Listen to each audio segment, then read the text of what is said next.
حضور اکرم صلی اللہ علیہ وسلم سوتے وقت اپنے اہل بیت سے کچھ ادھر ادھر کی باتیں کیا کرتے، کبھی گھر کے متعلق، کبھی عام مسلمانوں کے معاملات کے بارے میں۔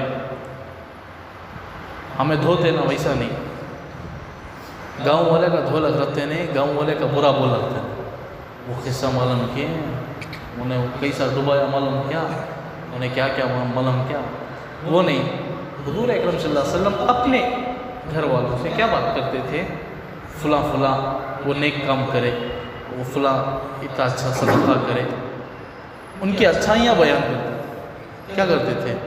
اور حضور صلی اللہ علیہ وسلم نے خود پورے صحابہ سے فرمایا، جب میرے پاس تم کسی کے بارے میں آ کر بولنا چاہتے ہو تو ان کے بارے میں خیر بولو۔